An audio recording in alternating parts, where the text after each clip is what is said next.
version of Good Morning, Listener. You're listening to Ammar and Jalf.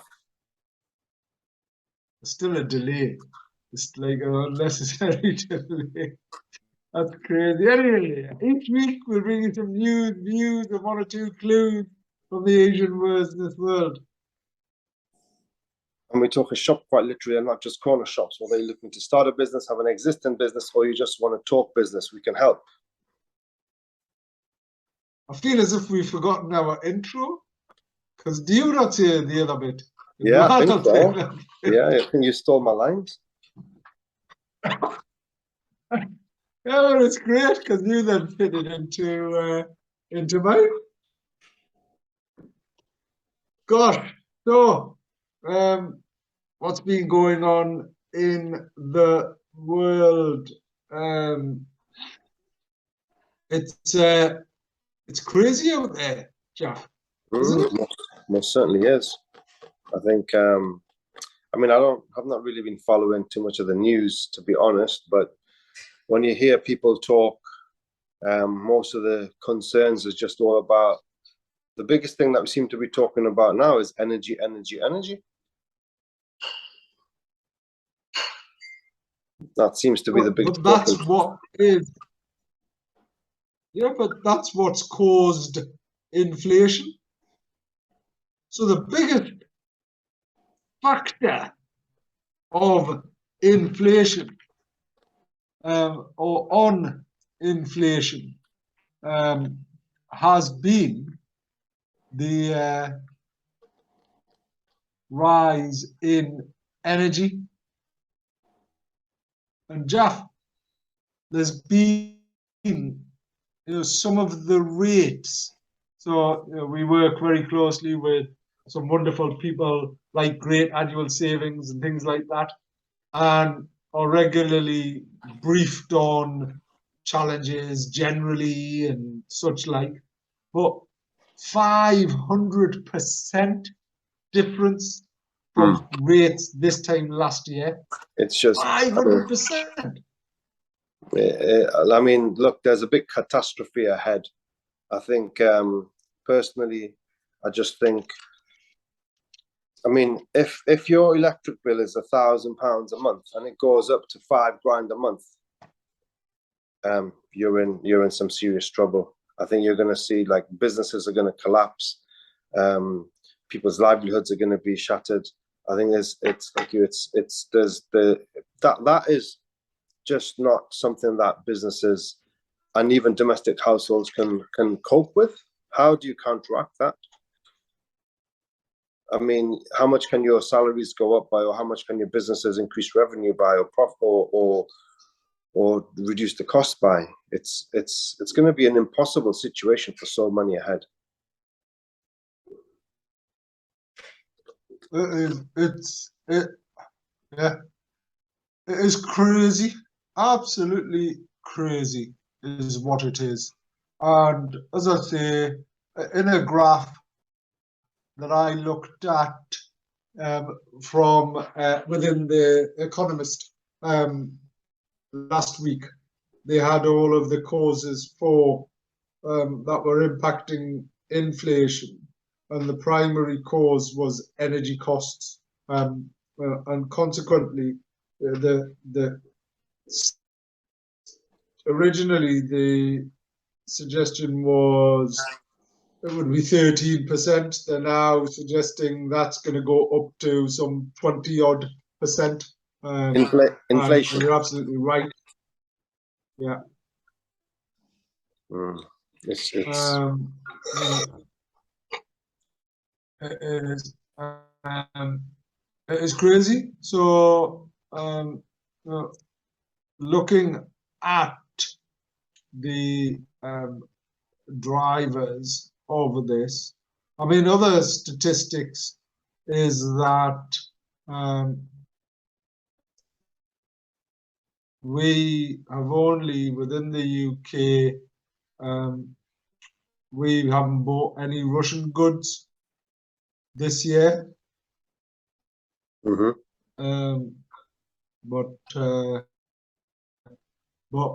Europe still remains highly dependent upon this. So our energy has come from Qatar and Denmark and places like that, Norway, where we're buying energy, alternative energy. What do you think is happening there, Jack? Do you think they're selling it to us at a discount? Don't think so. And what is crazy is that the a lot of this from an energy reliance on other countries and places and spaces very much is as a case of had been predicted. So, nuclear power, as people were sort of going, let's decommission it, coal, all of these type of things that, nuclear power is the cleanest type of energy you can have. Mm. It's crazy. Yeah. It's crazy. So anyway, you're right. The headlines remain the headlines. The cost of living has just gone up, but it's going to continue to.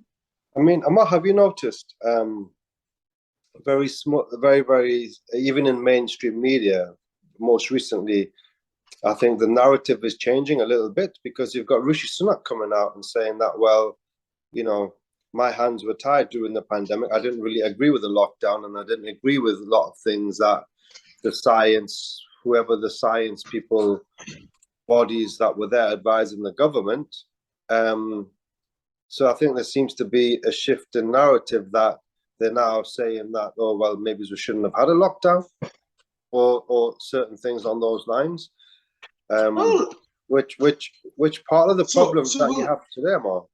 Well, Jack, well, there's no question about that. But I mean, one thing that is on the record, right, is Boris Johnson didn't want a lockdown. He was criticised constantly and consistently for locking the country down too late, opening it up too early, and he was one of the first leaders in the world to open up. Well, he wasn't one of the first leaders in the world because Sweden didn't have a lockdown. They stayed open throughout the pandemic. I think. Well, no, that's not quite true. They just managed it in a different way. The point is there, upon reflection, there is undoubtedly evidence that, given the scale and the scope and the impact of COVID, and given the fact that we're still seeing, a couple of weeks back, Jeff, there was 100 deaths that week. Right? As in, there was still, like, a couple of weeks back, there was 100 deaths related to COVID in that week, like one of the days. Well, there's probably more deaths than 100 related to the government locking the country down and the consequences of that in terms of people on the waiting list in hospitals, the psychological damage, the vaccine. There's been a lot of vaccine injuries. So all of a sudden, if you look at the people dying via COVID and the people dying due to the consequences of decisions made in terms of lockdowns and this, that, and other, you probably see that outweighs those that are dying from COVID. Especially if everyone's like quadruple vaccinated, COVID shouldn't even be around. So and you've got people like Joe Biden making statements that have the vaccine, you can never get COVID. I mean, he seems to be getting COVID quite a lot. It's all been very, very confused and information that's been passed on by the leaders. Messages, isn't it? Yeah, it's mixed messages, Ammar. It's been very, very confusing. The things that they've led us, the public, the leaders of our countries, they've led us, the public, and they've made some huge mistakes. So we've been following leaders that have been leading us down the garden path, and telling us information which hasn't been quite correct. They needed more time from doing all the studies and the surveys and the research before you can come out with the information that they were given. That information, they weren't ready to give us that information because everything came so fast. So that's why the information, when you look back in hindsight, that information is wrong, and people are actually highlighting now, 2 years later, that, well, at the time you said this, but it's not true, and this is Well, I mean, I get that. Okay, yeah, but Jack, at the end of the day, right? Hindsight's a great foresight. yeah, I mean, it You know, is. It it's is, dead easy. but It's Ammar, dead like, easy to sit look, here because it could have been totally different, and I don't particularly agree with um, the fact that some people raised this and that should happen and this shouldn't happen and whatever it is. It's just ridiculous. but Ammar, Absolutely ridiculous. if you have a Is look at what it is. if you have a look at the Wimbledon tennis champion, Novak Djokovic, right? He cannot travel to America to go to the US Open because he's not vaccinated. But COVID's long gone, right? Either you're vaccinated or you're non-vaccinated. If you're vaccinated, it's been proven that you can get COVID anyway. And many people have, including the President of the United States of America.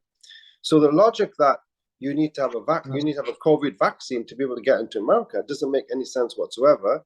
But they're still denying, because of these rules that are in place, which are nonsensical, that you can't have the greatest tennis player in history going in competing in the US Open. And does that make any sense whatsoever?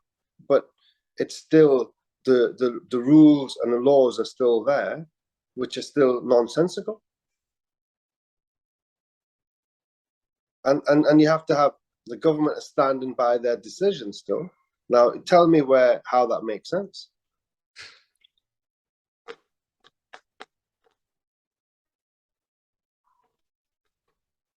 I don't have a comment. No comment. Why don't you pretend to be Joe Biden for a minute, Mr. Biden? Could I have a? Could you explain your policies based on why you're not letting Djokovic compete at the US Open? Because he hasn't had a vaccine. Yeah. So anyway, let's get on to some lighter news, Ammar. All right. Okay. But it's interesting, right? Because the press and the media that you make reference to, it's quite curious the way that the messaging is portrayed here versus how it's portrayed in the east of the world.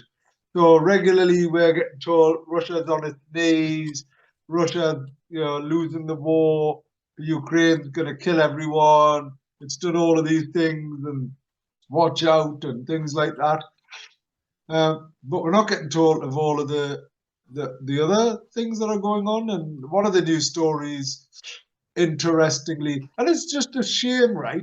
Because we are simply implementing policy on the basis of sort of politics rather than putting people first, Jaff. So if my children are starving, right?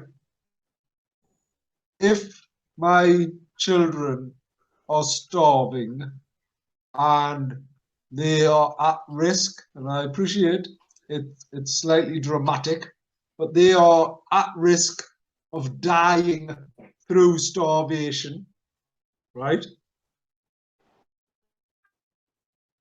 As a dad, as a father, as a mother, would I stop feeding them if that food had come from a particular place or space? Mm. Like if it was sat there and I had the choice of my children are going to die,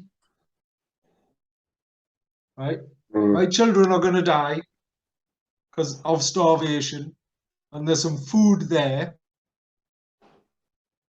There is some food there, but it's come from a place where I might not agree with it, where it's come from. It's What come would you from do? Russia. Yeah. So the food's come from Russia. What am I going to do? Yeah. Well, it's. I think, That's it. Ammar, isn't that the situation? The governments are making the decisions that. Well, if you look at what you're saying, you can have cheap energy from Russia, or you decide not to have cheap energy from Russia. You got the German chancellor who's saying to people, "Well, just make sure that you're not in the shower for too long. Cut down the shower times and cut down the bath times to save energy and save this, that, and the other." I mean, it's ridiculous. Why don't you sit around the table with the Russians and come to a diplomatic solution? Because you're supposed to be diplomats working in the best interest of the public, but they're not working in the best interest of the public. And then I can't see any diplomacy going on in terms of Russia, because until some guys wake up and sit down with the Russians and come to some kind of a solution, a compromise on what's going on, and get Nord Stream 1 and Nord Stream 2 and all of those things back and running, if they don't do that, there's gonna be a worldwide crisis when it comes to food and energy. And the things that you're saying, Ammar, people are gonna be in that situation for real. And the public are gonna say that, hold on, we don't care that it's Russian energy. We want you, Mr. Chancellor, go and do a deal with the Russians, then sort this out.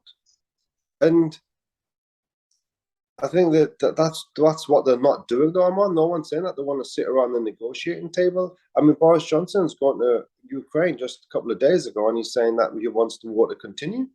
That's not diplomacy.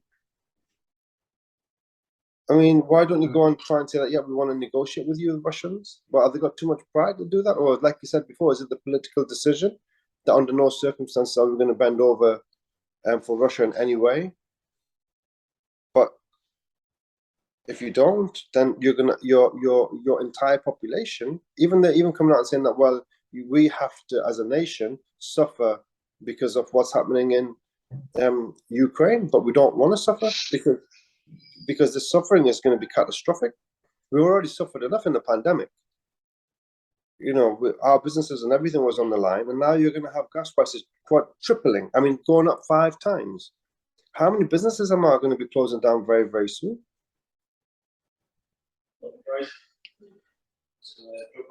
They already are. Yeah. So it's very, very messy. But either way, let's park that to one side. I think I understand that you were at the match on you were at the match last Sunday, was it, against Man City?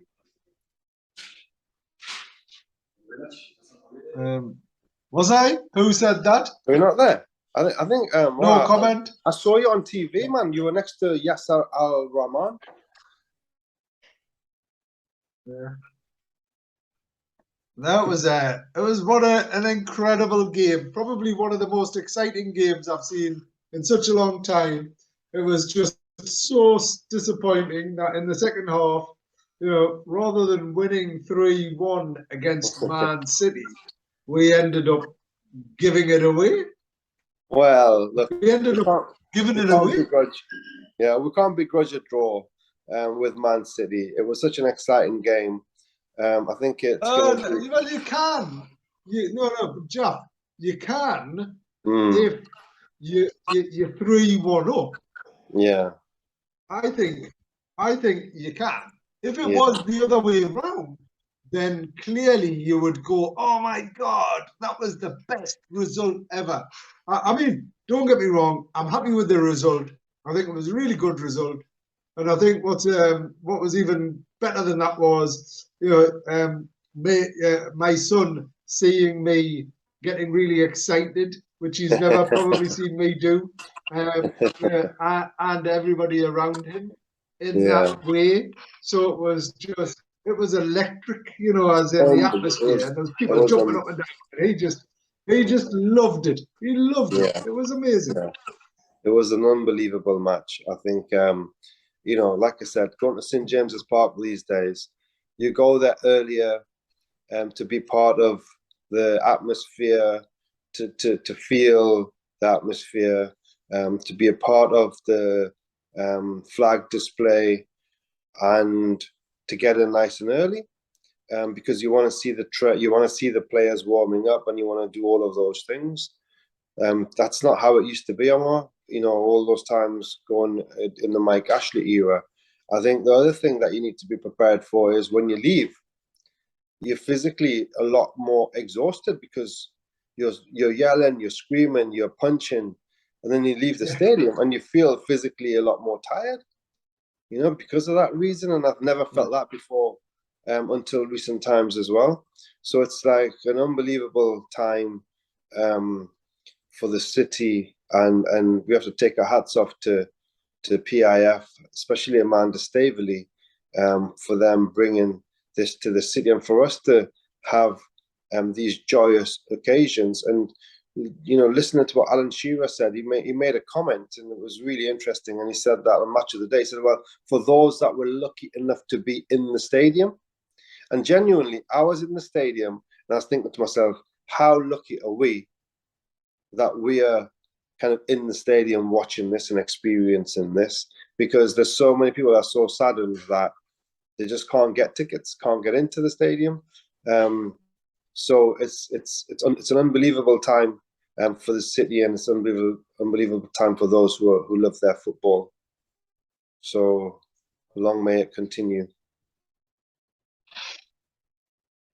Zindabad. And we've got some really good news that came. We've got some really good news that came through yesterday, that we've signed this amazing player, Alexander Isak, Swedish international. They say that he's the new Zlatan Ibrahimovic. So hopefully he'll get his debut on Sunday against Wolves, and hopefully it'll be an amazing signing for the club, because most of the signings that they're making, they've been perfect. Every single one of them is working so well. Do you think? Yeah, all the signings. I think they were definitely lacking in the first game. They were definitely lacking someone finishing. Was my observation, certainly. Yeah, I mean, well, they just bought a new striker. I mean, Callum Wilson is a brilliant striker, absolutely brilliant. It's just he's a bit injury prone. You can't rely on him. Yeah, but that's why they've got Isak in, and I'm sure they're going to make one or two other signings also. So let's see what they come up with in the next. They've got a week to go until the transfer window shuts. So we'll see where we are. And then the next game at home is when? The next game at home, I think it's a couple of weeks, isn't it? It's a couple of weeks away, Ammar. It's the next Crystal Palace. Yeah, it's at Crystal Palace on the 3rd of September. So it's So we've got Wolves this Sunday. Then it's actually next Saturday, isn't it?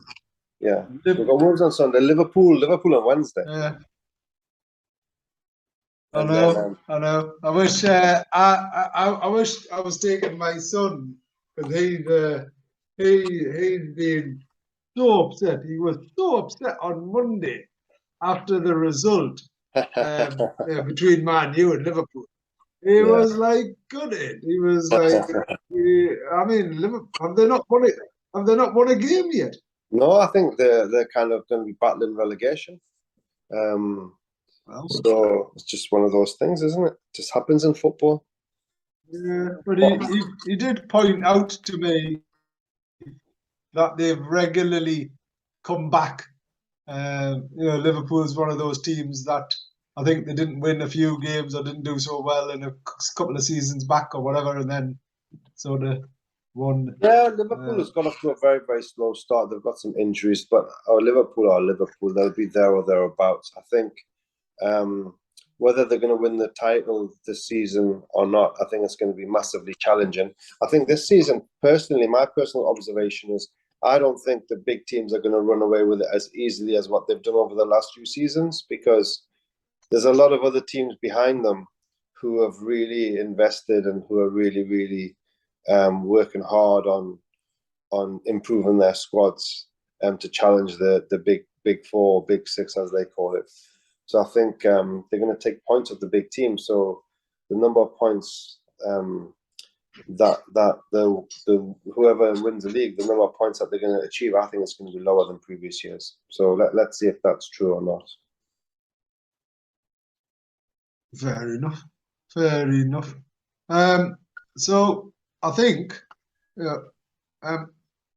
Newcastle is going to do quite well, I believe. And then other news, well, as in, it's a shame because if we'd beat Man City, we would have been second.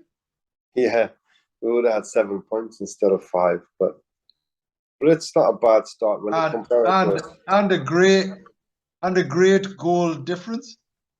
Yeah. Yeah, I mean that's yeah, we have to just keep on going, Ammar. The season's just started. If you continue in this vein, it's going to be amazing. So it is, and the capacity and things like that, but on the broader, wider impact of this. Other news, obviously, we've got the ABC Awards on the 20th of October. Jalf, we're still accepting nominations and encouraging everybody to put forward their friend, their family, their colleague, anybody who's worthy, put their name in. Really keen. We've had a fantastic response, and the event this year is going to be bigger and better, as it is every single year. Is the thing. There was talk of Rishi Sunak coming, but that's clearly dependent upon whether he is in a particular position or not. What do you think around Liz or Rishi, Jalf? I think Liz is going to win the it's not the election, is it? She's going to win the votes, and she'll be the next PM without a doubt. I don't think there's much doubt in that because of the people that are going to vote her in. Whether she's the right candidate, I mean, I can't really say that I think that she's the right candidate because she's come up with some really strange comments, even in the last 6 months, where she was encouraging people to go and fight in Ukraine and stuff like that. I mean, what's that all about? And then she then took that back, but it's what it is. I don't think there's going to be much difference between Boris was a great. He was like a very, very charismatic person, super intelligent. Liz Truss, to me, she doesn't come across to have the same type of charisma as what Boris had. Yeah, I agree. It's interesting, and it's once again going to provide additional challenges regardless of whoever comes in. I don't know what they can do, in all honesty, other than, as you suggest, sit round the table and do something diplomatically and with the best interest of our country and the people in it. Is what needs to happen. So there's that, and the other considerations I think, more broadly, it's really interesting though, Jack, because in America, um, there continues to be quite a lot of growth. I mean, is it not in recession? I thought America was in recession. They've had like two But negative quarters, still, haven't yeah, well, not as bad as they anticipated is the point. they? Hmm. So from a economic perspective, there is that.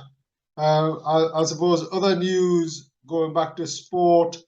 Anthony Joshua, what happened?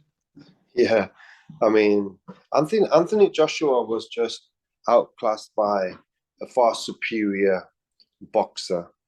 Um, but what he did at the end, it was just a bit embarrassing, because he took the mic and he said a whole lot of things that he should never have said, which just made him look like a bit. He made him look a bit silly.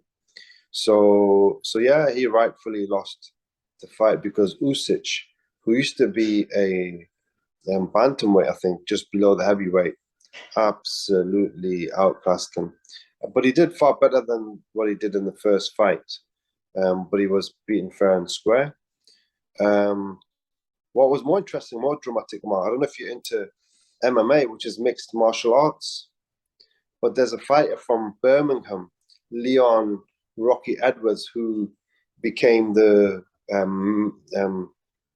think it's middleweight. He became the middleweight champion of the world, and it's there. It's like a really big story because they have 5 minute rounds. So they have 5 rounds of 5 minutes, and it's 25 minutes, and it's mixed martial arts. So if you're like a kung fu specialist, and I'm a boxing specialist, we can go into the ring, and the best man wins, which with your Yeah, technique, right? So he was losing this fight, right. and he was in the fifth round. There's 1 minute to go, and he was like losing, and he did one kick out of the blue, and he just knocked this guy flat out, Right. and he became the champion of the world, and it's really big news for kind of Britain. It's great news for Birmingham, great news for him. His story is phenomenal, and it was really Well, really it was nice. because they had the Commonwealth, they had, they had the Yeah, Commonwealth they had the Games as Commonwealth well, Games. campaign. Yeah, they did. They had the Commonwealth Games, and then obviously um, they've now just got another MMA champion, which is a real big deal. So it's good for him and good for the city and good for the UK. Um, Other good news, says I sarcastically. So, can you remember there's a CO2 plant in Billingham in Tees Valley? Okay. Um, and it was in the headline news last year because of energy prices. It had to stop making CO2, so the government had to step in. Right now, CO2.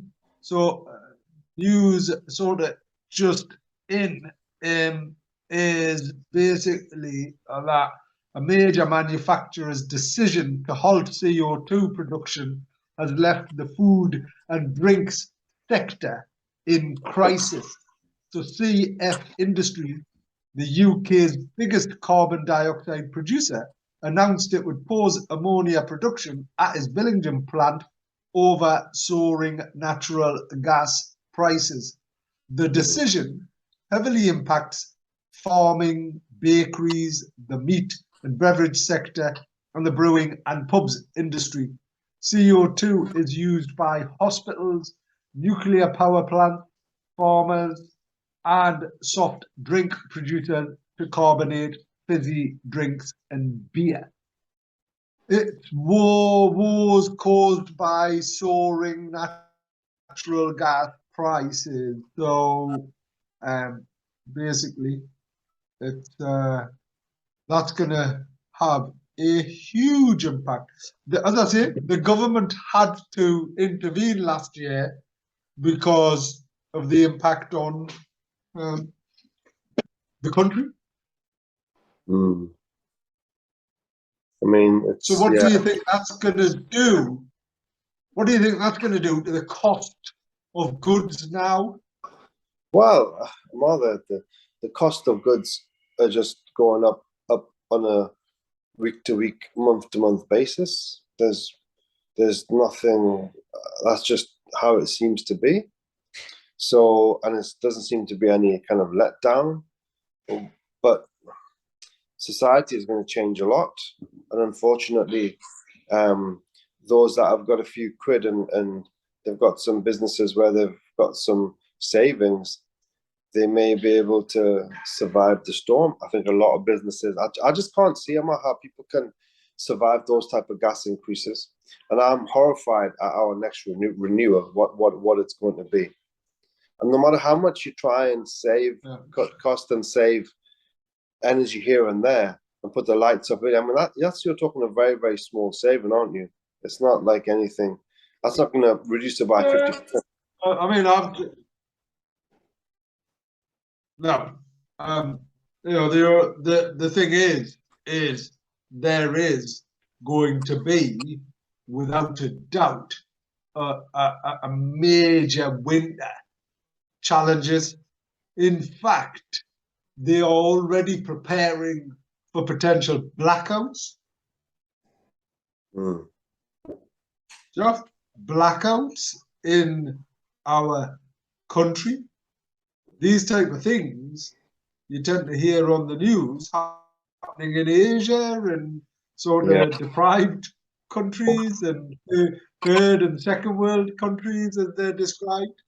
Like, Mm. we are at risk of real blackouts here. So if you can stock up on color gas, get yourself a generator, get yourself some oil, genuinely start considering alternative options, and make sure you've got lots of batteries for your torches. Mm. Crazy.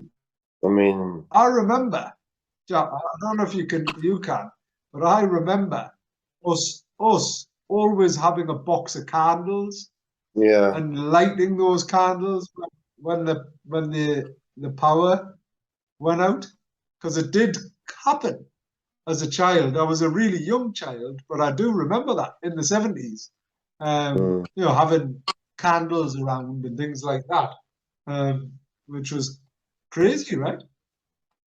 Mm. Yeah, it is crazy, and I mean, it just put things in perspective.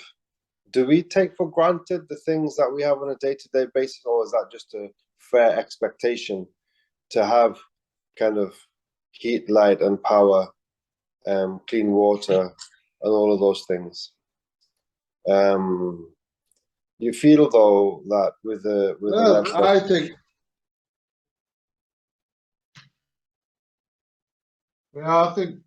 think it's we believe it's our right to have these things I mean, we've become so, we pay enough taxes, Ammar, to at least get those don't to, yeah. to have the luxury of those things. We pay enough council tax, we pay enough taxes through the businesses and personal tax. So why should we not have that expectation? Listen, I don't disagree with that, but at the same time, there has to be some level of acknowledgement that we are very, very fortunate in comparison to other people globally. And it would be remiss of us not to take some precautionary measures. So, just last week, I ordered a number of UPSs for for a number of devices, so uninterrupted power supplies, battery backup. For example, um, for critical things like Wi-Fi, right? Because if you think how much you're dependent upon Wi-Fi, So you can buy these devices that will, but it only uses sort of so much power. It's a limited amount of power that your Wi-Fi router uses, and there's always a current that comes through your telephone line anyway. So Mm. your telephone will always work as long as it is an old school telephone. If it's Mm. a electric telephone, well, then you're dependent upon electricity. So one of the things that I've done is put uninterrupted power supplies. They're like 30, 40 pounds for your router, and connected up to your router. Looked at the price of generators has gone up sort of tenfold since Generators, have they? Storm R. Yeah, Wow. since Storm Arwen and things like that.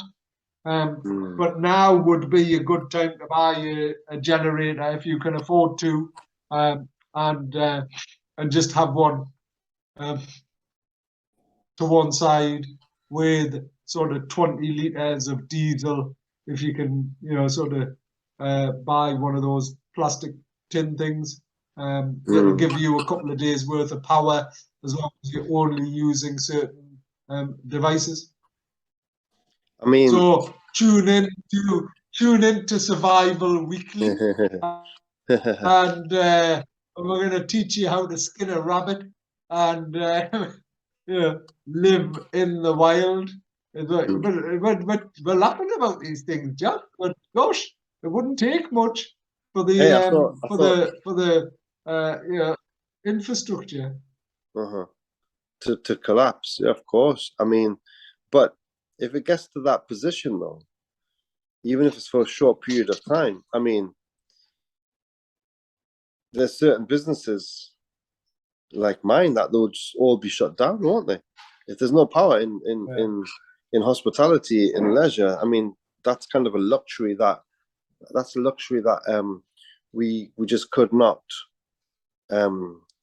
continue with.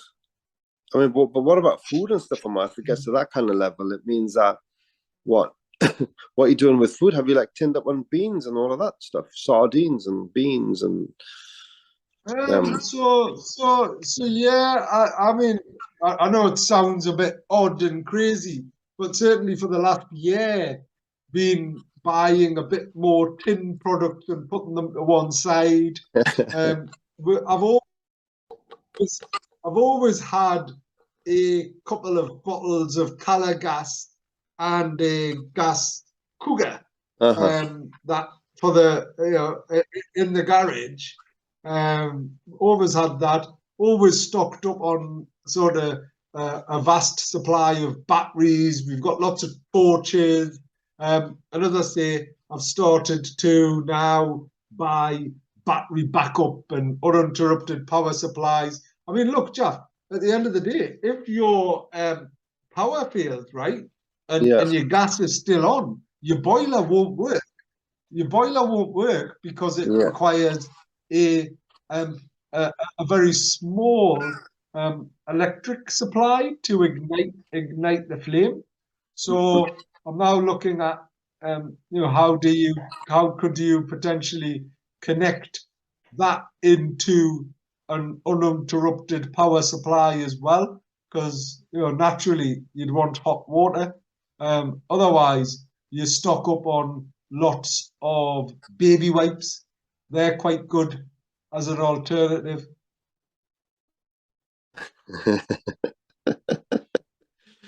That's good. You're gonna need a lot of baby wipes somehow.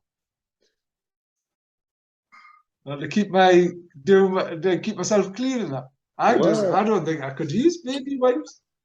mm, yeah. Well, look. Let's So hope so that actually, let's hope that none the of other thing is, got lots of wood.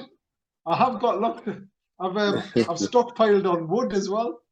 Got lots of Mm, kindred, whatever you call that. Dry wood yeah. and things like that. Because that's the other thing. Anyway, let's talk about something more positive. So it's the Mela this week, Jeff. Hmm. Are Yeah, you going? Umara's always brilliant. Sandeep does a great job. Is it for the whole weekend, or when does it start? Yeah, I think so. It's so the Mela is happening this weekend. It's a great do, and it's Sandy does a great job, and Spice FM clearly lead the activities, and Newcastle Mela. So it's Sunday and Monday is what it is. According to this, it's I think it's saying I might be out of information, might not be right, but anyway, it's happening. It's there. It's good fun. There's something for the kids, especially if the weather's good. And yeah, I have been asked to potentially consider joining, because the army always has a big presence, and I've been asked to go along in my uniform, and That's good on and you. consider that. So so so I may be joining Andy Black um, on that. So so yeah, that's happening. I've mentioned the awards, other things that you need to be aware of. Well, there's this month. I don't know how it's been, Jaff, in the restaurants themselves, but statistically, lots more people have taken time off this month than previous years. Have you found that? So what does that mean? Would the restaurant be busier or quieter? Quieter? Can't really say that we've been quieter, to be honest. I think we've been Right. busier. So I think the summer has been a brilliant summer for us. It's usually a little bit quieter in this period, but we haven't noticed it. Usually, you get a couple of weeks in September. Traditionally, it's a bit quieter than normal, and after end of September, it really picks up momentum, and then that takes you to that home straight all the way through to October, November, and December. Yeah. And December is our kind of harvest, and I mean, we haven't had a proper December for a good, when is it? Since 2019 must have been the last December. So it's 3 years ago. It's whether we have a December this year or not, because currently things are looking good in terms of the stability in the mindsets of people. But if you imagine, Ammar, there's something happens with energy, one blackout in the whole, one kind of nationwide blackout or whatever. And all of a sudden, the whole country is just going to change in an instant. It's going to be absolutely crazy. So I think, like you're saying, and we're touching on, something is probably there in ahead. We probably don't know exactly the dynamics of everything, but I think what we need to be is mentally be prepared to be resilient, to really, really be versatile, adapt as soon as something happens. I would say, as we said on many, many occasions on the radio, that everyone needs to be prudent with their money, with their finances. Spend what you have. Don't kind of rely on. So don't buy. Buy now, pay later. I don't think that philosophy is going to wash in this current climate. So you kind of buy now, pay now, and do what you can. Why? Why, Jeff?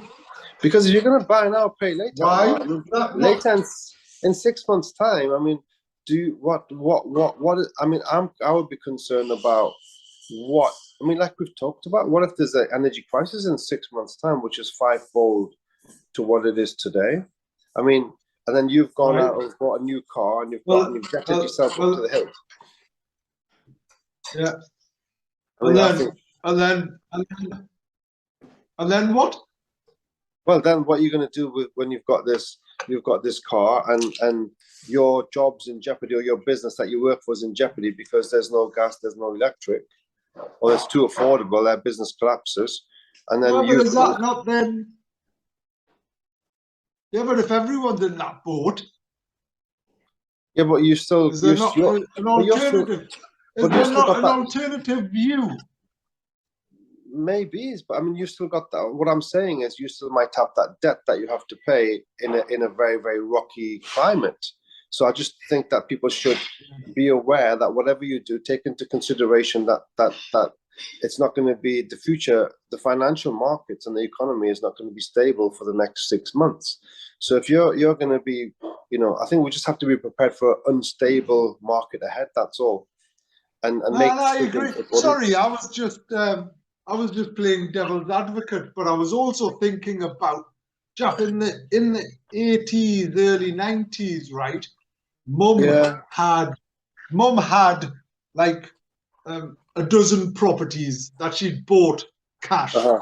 right? Yeah. As in paid off. She'd Yeah. built them up over sort of 10, 15 years. And Yeah. and and at one point the properties were worth hundreds of thousands of pounds. The Yeah. morning after that we came out of the exchange rate mechanism or whatever it was, Yeah. and the economy crashed, right? Yeah. The council bought those properties under compulsory purchase